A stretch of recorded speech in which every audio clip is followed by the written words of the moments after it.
Good morning, everyone. Thanks for coming to listen to us. We appreciate your time and we appreciate your support. As Hammy alluded to, my presentation deals with credit ratings, the effects of credit ratings, and whether we should panic. So the structure, just broadly, will be looking at exactly what credit ratings are. We'll take a flyover over the globe, look at various countries, what they're rated, and then we'll look at some of the consequences of having, the ratings that you have. We'll look at the consequences for the cost of borrowing, and we'll then try and build a case for South Africa. How does South Africa match up to its emerging market peers? Right, as I mentioned, what is a credit rating? Effectively, a credit rating is a single number that is used to summarize what a lender or a credit rating agency, in the case of countries and companies, what a lender thinks is the likelihood of the borrower actually repaying the loan and interest that they've provided.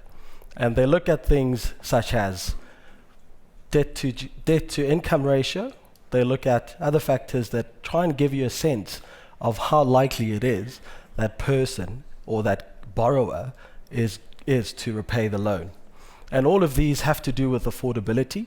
So in a country or a person trying to manage their credit ratings or their credit health, things such as looking at whether you have unnecessary expenses help in you achieving a healthier credit rating. So when you go to the bank and the bank assesses you, looks at what they can charge you, does an analysis and then decides what they can charge you for that mortgage, the higher the interest rate that they charge you, the worse a borrower you are, in very simple terms. So we mentioned that countries, like any other borrowers, also get allocated credit ratings, and credit ratings are effectively given by independent companies, and it's just because of the sheer scale of the borrowings that countries and companies tend to embark on. So you have the likes of Fitch, Moody's, and S&P. Those are the three major credit rating agencies. They will assign credit ratings to a whole host of countries. And we've color-coded the credit ratings from dark green being the highest possible rating, so you are the safest, most secure borrower, to amber, where South Africa sits. You are still considered a good credit, and all the way down to brown, which at the moment, Ukraine, they're having some issues with their neighbor Russia, but they are considered quite a risky borrower. They've already defaulted a number of payments, and as a result, the market doesn't ascribe a high likelihood to them repaying their debt. There's another dimension to these credit ratings. There's what you consider investment grade credit ratings, and you'll notice South Africa sits right at the cusp of the investment grade universe, and below that, non-investment grade. But does all of this matter? So we then went and looked at a simple measure of trying to assess what the market thinks about the likelihood that each of these countries will repay their loans. On the horizontal axis, you have credit ratings. We color-coded them here. Investment grade, shaded green. Non-investment grade, shaded gray. There's two things that interested me about this chart. First of all, if credit ratings didn't matter, if the market really was quite random and didn't think about the likelihood of people actually repaying their loans, then you would have expected all of these dots to be spread around the chart in no discernible fashion. But that's not the case. It's quite clear that countries such as Germany, so the dark green and light green countries, Germany, United States, countries like Switzerland, have high credit ratings and as a result have low costs of insurance of their debt. When we move over to the other side of the spectrum, a country like Brazil sits firmly in non-investment grade. It was downgraded last year after poor macroeconomic performance, and the politics and corruption also played a role. Brazil sits firmly in non-investment grade at BB, and look at the cost of insurance. It's almost 6 times what the United States would pay for insuring, for the market to insure against default. So there's clearly a discerning trend here. The weaker a borrower the market thinks you are, the higher your credit default swaps, which is the cost of insurance. So even you as an individual, if you go back and start claiming a lot more, your insurance premiums are going to go up, and this is the same mechanism.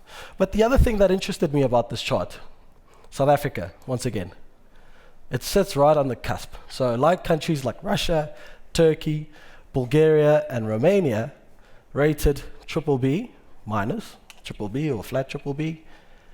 However, when we look at our peers, the cost of insuring against our debt is significantly higher. So what does that mean? Well, it could be one of two things, and both of those can't hold simultaneously. Either the market actually thinks South Africa is a poorer credit than the likes of Turkey and Russia, and has, as a result, already adjusted ahead of time the cost of insurance, and it sort of thinks the downgrade's pretty much baked in. South Africa is going to firmly be in this grey area. Your spread is much higher than the other countries. Or the market could be wrong. Could be getting ahead of ourselves. We could be getting caught up in the political noise. But when you look at the underlying macro fundamentals, they probably don't support South Africa's CDS spread being higher than a country like Turkey or Russia, where they have low latency wars going on. Or even a country like Bulgaria, 150 versus South Africa's 300, probably this morning. Which of those will hold true is unclear, but for us it's food for thought.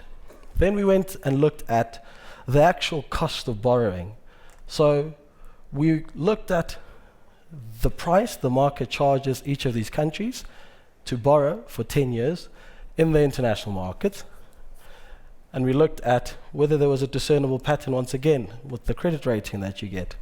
Once again, we see a similar picture. So countries like China, Poland, Malaysia, those are fast-growing countries.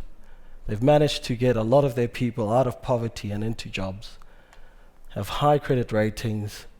They have a much lower cost of borrowing compared to a country like South Africa in the red bar, which is paying probably 940 at the moment for 10-year money. Much, much more than what China would pay. At the other end of the spectrum, a country like Brazil, they're paying over 12% for 10-year money. They've also got, structural issues with the inflation. But if you adjust that rate for inflation, they're paying over 6% real. And you'll see on one of the last charts I'll present, 6% real return for 10 years is not something you find quite easily, especially in government bond markets. So the market does tend to discern and try and put a price to the likelihood of a borrower actually repaying the loans. But you might ask yourself, is it such a big deal? I mean, if a country gets downgraded to non-investment grade, is that such a big deal? And one way of looking at it was to say, let's look at the countries that have been downgraded over the last 2 decades. How often or how quickly have they regained the investment grade rating? So we went and looked, South Korea, Slovenia, there aren't that many countries over the last 2 decades. But the sample is small, but it's also quite instructive, especially in the range of outcomes. South Korea only took just over a year to get its investment grade ratings back.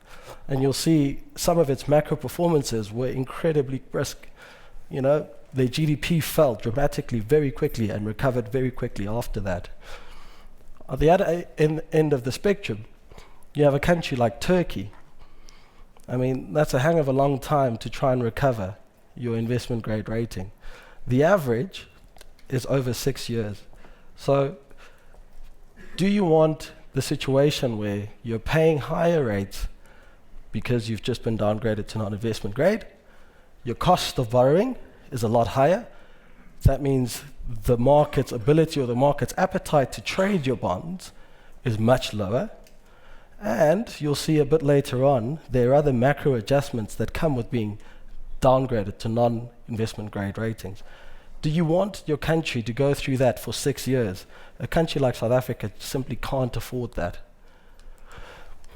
On the case of countries needing money. South Africa is a current account deficit country, which means we need to actually go overseas and ask people to invest, to borrow us money so we can balance our books. So we looked at how does global capital behave, and one way of trying to measure, a simple metric of assessing the health of any country is to look at GDP. So in the grey dotted line, we looked at emerging market GDP growth versus developed market GDP growth. And there's quite an interesting picture. When developed market growth or emerging market growth is higher than developed market growth, you tend to have incredible amounts of sponsorship from investors. And you've even seen, even in the aftermath of 2008, the emerging market growth rebounded quite quickly, and so did capital back into those markets. And South Africa was quite fortunate because we experienced off-the-chart sponsorship of our bonds. Foreigners went from holding just under 12% of our bonds, and they're now holding probably around 35% of our bonds. So it matters quite something to the market if your growth rates aren't healthy, yet you still need money. What's happened in recent time? South Africa's growth rates and all the other emerging market growth rates have disappointed, and the red line has also left, effectively seeking other opportunities globally. And you might say, okay, look, it seems a bit unfair to single out South Africa. And South Africans are quite pessimistic about our own prospects. So we went and looked at what have bond yields done? Are South Africa's bond yields behaving idiosyncratically, or are they behaving in line with other emerging markets, or more importantly, other global bond markets? So in the dark grey line, US 10-year bond yields, a proxy for global bond yields. The light grey, an average of emerging market bond yields, and in the red, South Africa. So as the previous chart suggested, when the times were good, our bond yields were coming down because there were more and more buyers of our yields, and everything was merry. That all came to an abrupt end when the Federal Reserve decided not to stimulate the US economy anymore. They thought the economy was quite resilient and would be able to sustain its own growth. So they stopped buying their own treasuries. That had the effect of blowing out global yields. South Africa was no different. We're a small open economy with a very, very flexible and highly liquid, and our financial markets have depth. So when that phenomenon happened, where US bond yields went from just under close to 1.5% to just over 2.5%, South Africa's bond yields followed suit. US bond yields recovered somewhat afterwards. Emerging markets, South Africa was somewhat at risk. And the second factor, so we've touched on a global factor that tends to treat global markets equally, but in December last year, we saw an idiosyncratic factor quite unique to South Africa. We had 3 finance ministers in the space of a week. The market was not lost on the market. So 10-year bond yields in South Africa started diverging, even from our emerging market peers. So the market looks at global risk and also idiosyncratic risk. But that adjustment was not limited to bond yields. To try and get a sense of, the competitiveness of South Africa, we then went and looked at how valuable or how undervalued or overvalued is our currency versus our peers. And a good way of measuring that is this Big Mac index. It's compiled by The Economist. It's been running for a long time. And in simple terms, they look at the price of a Big Mac across many economies. And lo and behold, we might not think the Big Mac is as cheap, because we're obviously earning in rand and not dollars. But for a dollar investor, South Africa is an incredibly cheap country. Certainly to buy Big Macs, but also to live.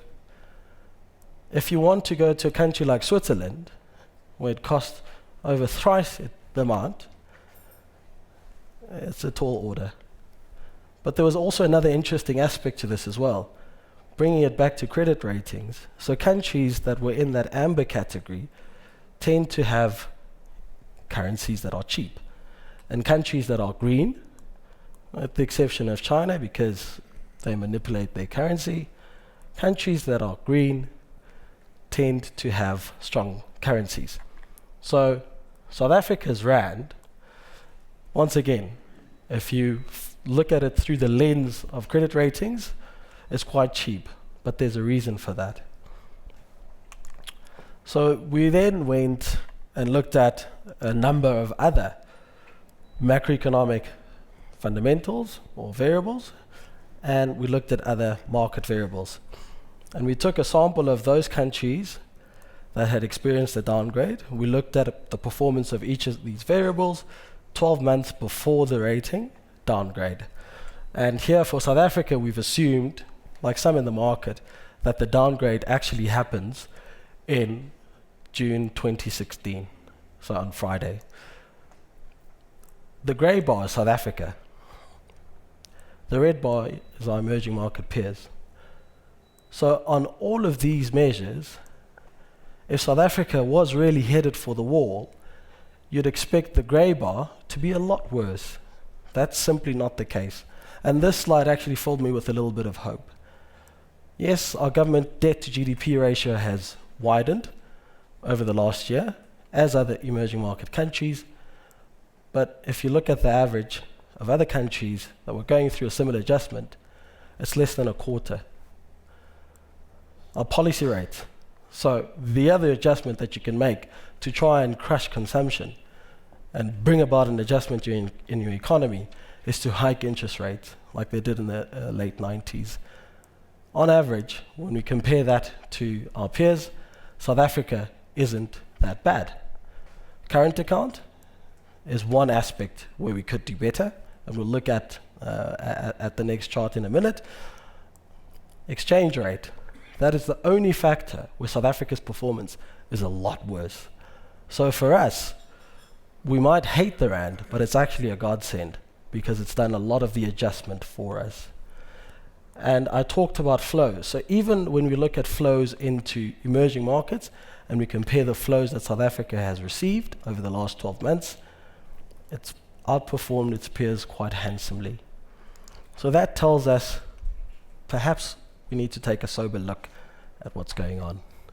And to try and get a broader sense of what's going on in the economy, we did the same exercise, looked at countries that had the data, and we looked at first retail sales, a healthy gauge for the retail consumer in the economy, and contrasted South Africa's performance 12 months before and 12 months afterwards. If South Africa was a Latvia, we would have experienced quite a sharp fall. The consumer would be in a lot more distress. South Africa's consumer, yeah, not too bad, not shooting the lights out, but things aren't as bad as we'd all like to believe. And when you look at the industrial sector, often, you'll read, and Johnny will touch on it as well, South African corporates have very low confidence in the economy at the moment. But when you look at other corporates in other emerging markets, as measured by industrial production, South Africa's corporates seem to be hanging on quite well. It's not an ideal situation, but once again, not to labor the point of Latvia, but the industrial production fell by 30%. That's an impressive amount of adjustment. South Korea, I mentioned South Korea, their industrial production fell into the downgrade and continued falling, but by the end of that year, it had recovered to pre-downgrade levels.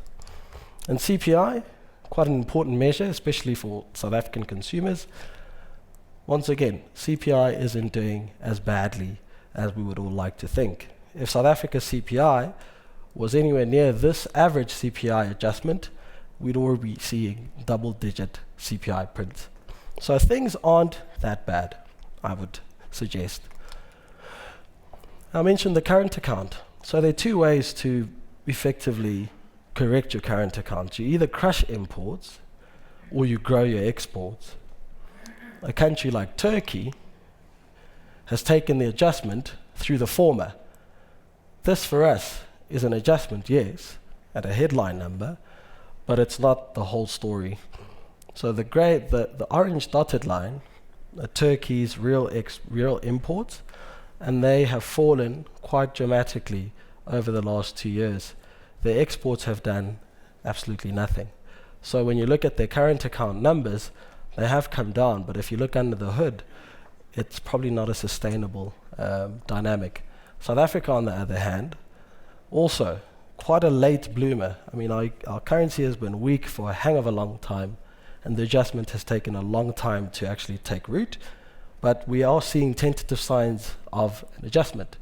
Imports have been crushed because it's just incredibly expensive to keep buying dollar goods, but exports have also gone up. So once again, the adjustment is nascent, but it is happening. And for us, contrasting with our emerging market peer Turkey, you want an adjustment where exports are growing and not imports, because as soon as your currency recovers, imports tend to recover a lot quicker than you can exports.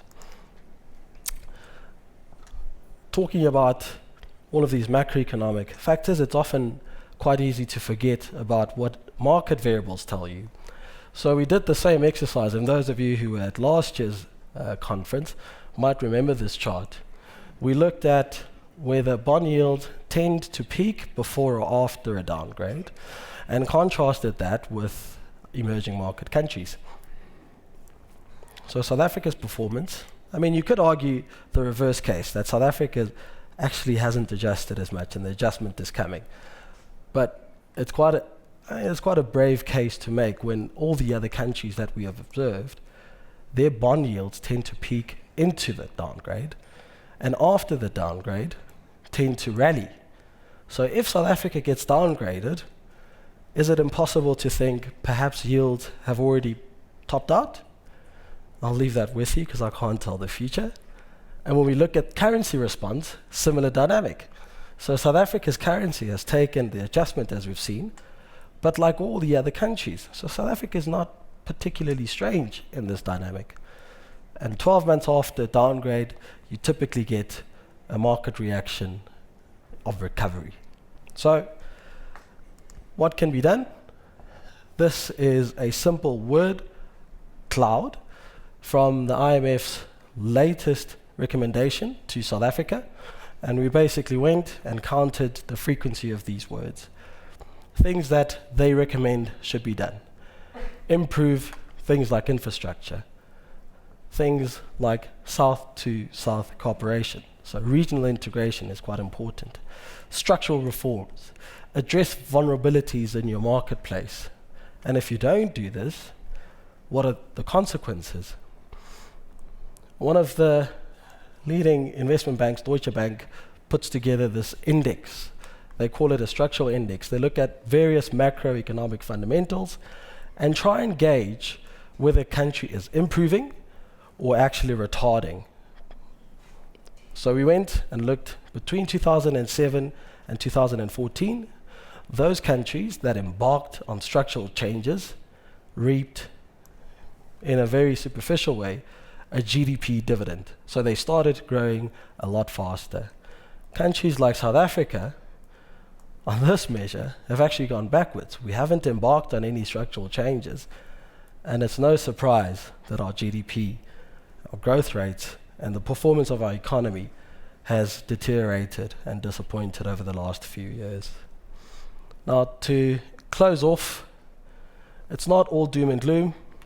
You pay us to try and take calculated risks, and we have this concept of long-run valuation anchors. This is our real return expectations on the vertical axis for all of those assets. So, and the bars are what those assets are paying you, by our assessment anyway.